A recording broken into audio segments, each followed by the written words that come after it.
semuanya, selamat datang di podcast Agribisnis, tempat di mana cerita-cerita sederhana menjadi luar biasa.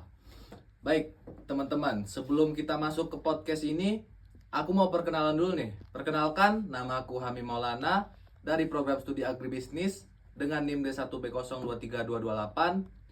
Dan pada podcast kali ini kita bakal membahas sesuatu yang seringkali dianggap orang remeh dan biasa saja, yaitu petani. Dan podcast kali ini aku tentunya nggak bakal sendirian. Aku ditemanin oleh rekan mahasiswa seperjuangan kita, mahasiswa agribisnis, yaitu Heldinan dan Flora. Halo semuanya. Baik, perkenalkan nama aku Heldinan Eka Prameswara, mahasiswa agribisnis angkatan 2023. Peminatanku penyuluhan dan pemberdayaan masyarakat agribisnis. Halo semuanya, kenalin namaku Flora Sita Gratia Tarihoran, mahasiswa Universitas Jambi, Fakultas Pertanian dengan program studi Agribisnis. Sama kayak dengan Heldin, aku juga ngambil peminatan PPMA. Nah itu, udah pada kenal kan? Gimana nih kabarnya kalian berdua? Baik sih. Alhamdulillah Baik, lagi pada sibuk apa belakangan ini? Ya, seperti mahasiswa pada umumnya, kita lagi sibuk ngerjain tugas, kuliah gitu. Apalagi akhir-akhir ini ada PJBL turun lapangan. Hektik banget sih. Oh iya, pastinya bakalan hektik sih. Ditambah juga deket mau TS kan? Iya bener. betul. Ya. Oke, pada podcast kita kali ini kita bakal mengangkat topik tentang persoalan petani, bener ya? Iya nih bener banget. Profesi yang kalau kita tanyain ke anak SD itu jarang banget gitu mau jadi petani. Benar. Pasti mereka bakal milih jadi guru, dokter, polisi. Jarang gitu mau ngambil jadi petani. Iya sih. Padahal juga tanpa mereka kita nggak makan kan? Iya Iya, bener. ya kan? Nah, ini ngomongin petani nih. Kan petani yang banyak orang tahu kan itu petani yang sudah tua ya. Padahal sekarang ada loh yang namanya petani milenial. Itu pertanian modern gitu. Contohnya nih seperti kalau dulu kita menanam masih menggunakan cangkul. Ya. Sekarang sudah ada yang menggunakan traktor. Terus ada lagi contoh lainnya irigasi tetes. Dia menyiram tidak manual lagi. Oh, jadi udah Dia otomatis menggunakan teknologi gitu. Iya, iya, iya. Kalau di Jambi itu udah pakai pertanian modern nggak ya? Ya, sebagian besar udah ada yang menggunakan modern, Tapi masih ada juga yang menggunakan Tradisional ya. tradisional ya sebagian. Ya kalau nggak salah juga di lahan praktikum Fakultas Pertanian itu ada lahan praktikum yang udah pakai teknologi gitu Oh, di lahannya. dia udah nerapin Iya, pertanian jadi modern. udah mulai adaptasi kan. Iya, iya, iya. Ya, jadi bukan cuma petani yang muda, tapi generasi yang bawa cara baru gitu. Jadi pertanian yang udah melek teknologi ya, juga Hmm. mungkin dalam penjualannya itu udah beralih ke internet gitu. Jadi sekarang itu bukan cuma nanam doang, tapi mikirin branding gitu loh. Iya. Nah, jadi contohnya itu bisa kayak tanaman hidroponik, juga penjualan petani itu bisa pakai marketplace. Jadi nggak hanya ke tengkulak, petani juga bisa menjual langsung gitu di marketplace seperti Instagram, Facebook, dan mungkin mahasiswa pertanian bakal ada buat aplikasi khusus jual pertanian gitu. Oh iya. Unik benar, sih kan. benar, keren. Dan paling gongnya lagi teman-teman, pertanian sekarang itu bahkan udah ada yang pakai gong. Gong. Drone sih. Drone teman-teman. Oh, iya, Jadi iya. serba canggih kan. Canggih itu. Ya, jadi ini yang bikin pertanian mulai berubah sekarang, jadi lebih modern gitu. Nah, tapi masalahnya stigma di masyarakat itu masih sama. Stigma Iya. apa tuh?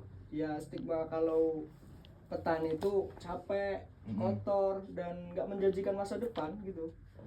Padahal kan nggak sesederhana itu ya. Coba kalau kita bayangin nih, kalau dunia ini nggak ada petani, kita makan apa? Makan hati. Waduh, itu berat juga ya. Nah, Jangan. teman-teman, kita balik lagi ke persoalan petani milenial ini nih.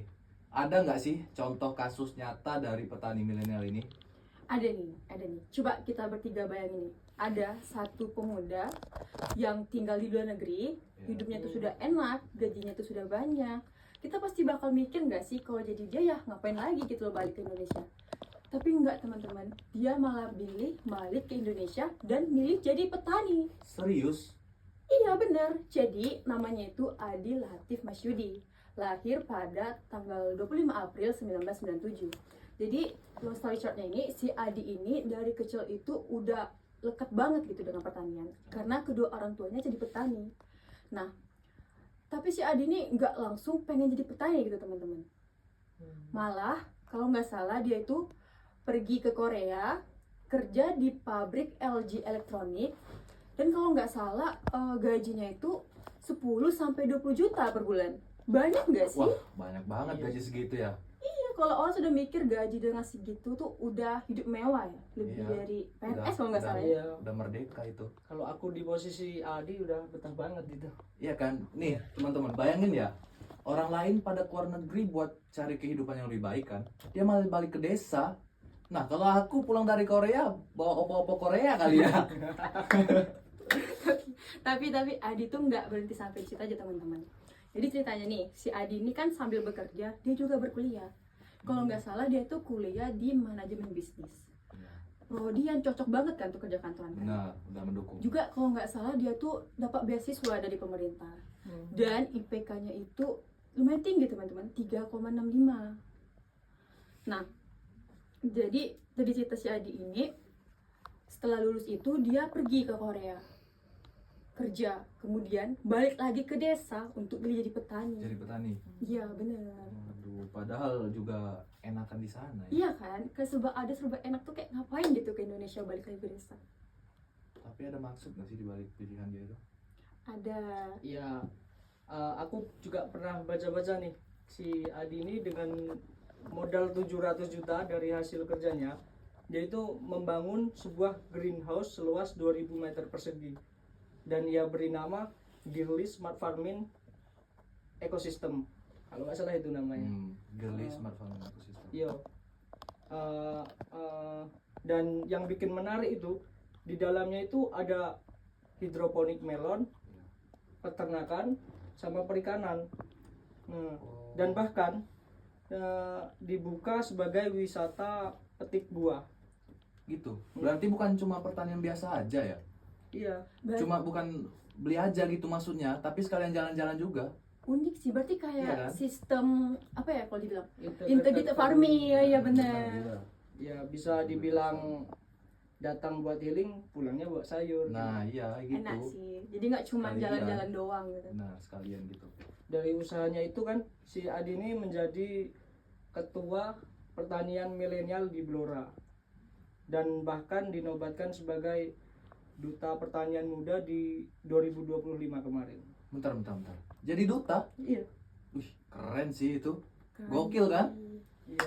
Juga nih kalau nggak salah si Adi ini aktif dalam partisipasi pertanian muda. Kan zaman sekarang ini kan jarang kan ada yang mau jadi petani kan. Iya. Paling milihnya tuh yang ya udah yang nggak kotor, yang aman-aman aja kan. Nah, Jadi si Adi ini ada ngusulin program partisipasi generasi muda gitu teman-teman. Jadi diharapkan kalau generasi muda ini mau gitu terjun ke dalam bidang pertanian. Juga si Adi ini pengembangan agribisnis di sektor ekspor impor. Terakhir kalau nggak salah dia itu ada juga program Koperasi Merah Putih dan Inisiatif Pangan. Cocok banget dengan visi misi Indonesia sekarang. benar. Dan justru ya teman-teman, dari keputusan si Adi ini dia membangun sesuatu yang lebih besar lagi. Gitu ya. Iya benar. Dan mungkin nih di situ letak perbedaan bahwasannya kesuksesan itu nggak selalu ada di tempat yang jauh, tapi bisa jadi ada di sekitar teman-teman nih. Contohnya kayak si Adi ini jauh-jauh ke Korea, dia balik ke Balik Indonesia dan sukses juga. Atau mungkin pemikiran yang orang-orang anggap mundur bahkan bisa lebih maju selangkah lagi daripada sebelumnya. Ya, itu. Beda banget cara Iya mikirnya ya. betul sih. Kadang juga kita terlalu fokus sama jalan yang dianggap aman-aman aja. Tapi inilah bukti dari petani milenial muda itu. Oke, baik teman-teman.